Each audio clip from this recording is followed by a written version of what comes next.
कि जब दुख आता है ना तो परमात्मा जल्दी से पहचान जाए। क्या करे? परमात्मा जल्दी से आपको पहचान जाए। अच्छा मान लीजिए आपके 5 बच्चे हैं थोड़ी देर के लिए। कितने बच्चे हैं? अब 5 बच्चे में से एक बच्चा आपकी खूब सेवा करता है। क्या करता है? आप हष्ट पुष्ट हो, आपको सेवा की जरूरत नहीं है, क्योंकि जिस बच्चे को आप जन्म देकर पढ़ा लिखा करके बड़ा कर सकते हो तो आपको उसकी सहायता की आवश्यकता है क्या? आप में इतनी सामर्थ्यता है कि आप अपनी रक्षा, अपना भरण पोषण स्वयं कर लो। हर माता पिता रखता है अपने अंदर सामर्थ्यता।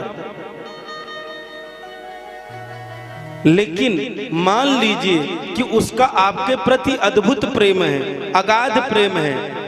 आप पानी भरने जा रहे हैं तो पट से आपसे मग्गा ले लिया, मम्मी आप बैठो मैं लेकर के आता हूं।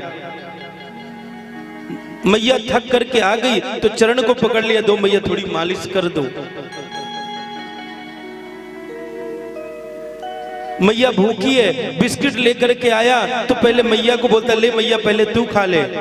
मैया नहीं बोलेगी तो भी जब जबरदस्ती करेगा तो प्रेम के लिए आप 2 बिस्किट खा ले। भूख नहीं है आपके अंदर, लेकिन बेटा कह रहा है, प्यार से कह रहा है, इसलिए आप 2 बिस्किट खाएंगे कि नहीं खाएंगे?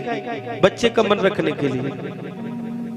और मान लीजिए उन्हीं 5 बच्चों में पांचों अगर एक आध बार दुखी हो गए और आपके पास 20 रुपए है और 20 रुपए से उस बच्चे का दुख दूर हो सकता है, तो आप सबसे पहले उस 20 रुपए किसको दोगे?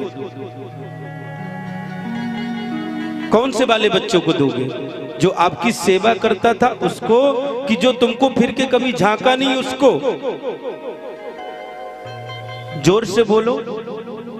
सेवा करता था जबकि आपको उसकी सेवा की जरूरत नहीं थी। उसी प्रकार मेरा परमात्मा है, उसको आपके पूजा आरती फल पुष्प की कोई आवश्यकता नहीं है। वो तो स्वयं आपको दिया है। हमारी क्या सामर्थ्यता कि हम उसको कुछ दे पाए?